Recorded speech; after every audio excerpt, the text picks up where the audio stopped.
কাৰ্বি লোকসংস্কৃতিৰে উজ্বলি উঠিব বিশ্বনাথৰ কাৰ্বি ব্লক ৰংকেৰ উৎসৱ উদযাপনৰ বাবে ব্যাপক আয়োজন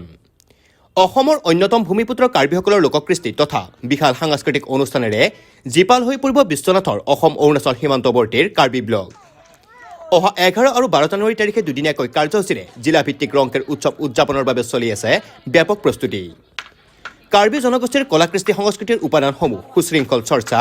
বিজ্ঞানসন্মত সংৰক্ষণ ৰংকেৰ পূজাৰ মাহাত্ম্য প্ৰচাৰ আৰু প্ৰসাৰৰ উদ্দেশ্যে আয়োজন কৰা হৈছে ৰংকেৰ উৎসৱ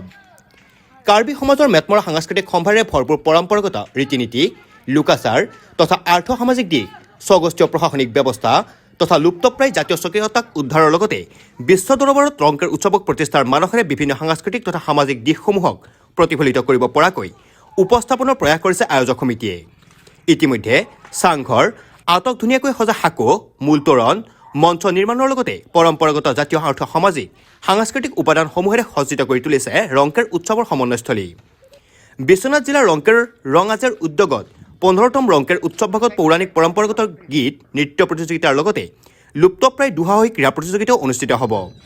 উল্লেখ্য যে 5 জানুৱাৰী তাৰিখে ৰংকেৰ উৎসৱ উপলক্ষে সীমিত চৰকাৰী বন্ধদিন ঘোষণা কৰাৰ পাছতেই কাৰ্বি সমাজ বেছ উৎফুল্লিত হৈ পৰে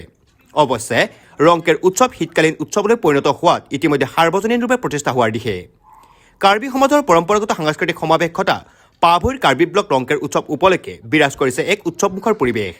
কাৰ্বি সমাজৰ ডেকা গাভৰুকে ধৰি সকলো শ্ৰেণীৰ লোকে অংশগ্ৰহণ কৰা ৰংকেৰ উৎসৱ ভাগত সকলোৰে সহযোগিতা আৰু উপস্থিতি কামনা কৰিছে আয়োজক সমিতিয়ে বিশ্বনাথৰ পৰা ৰমেশ চন্দ্ৰ চৰণৰ report north east news Assam হয় ক'ব লাগিব ৰংকেৰ পূজা এক কাৰ্বিসকলৰ শীতকালীন উৎসৱ ৰাজ্যৰ বিভিন্ন প্ৰান্তত উদযাপন কৰাৰ সমান্তৰালকৈ এইবাৰো কাৰ্বি ব্লকত বৰ্ণাঢ্য কাৰ্যসূচীৰে ৰংকেৰ পূজা আয়োজন কৰিব লৈছে কি ক'ব আপোনালোকৰ প্ৰস্তুতি কেনেধৰণে চলি আছে আৰু কেতিয়া হ'ব আমি এই ৰংকেৰ পূজা আমি বছৰত জানুৱাৰী মাহত কৰোঁ আৰু আমি অসমৰ ভূমিপুত্ৰ কাৰ্বি সম্প্ৰদায়সকলে এই ৰংকেৰ পূজা আমি অতীতৰ পৰা কৰি আহিছোঁ আমি তাৰপিছত আমি এই বিশেষকৈ এইবাৰ এই অসম চৰকাৰৰ পৰা আমাক সীমিত বন্ধ পাইছোঁ গতিকে সেই উপলক্ষে আমি ইয়াত জিলা ভিত্তিক আমি ৰংকেৰ পূজাৰ উপলক্ষে আমি জিলা মানে বছৰি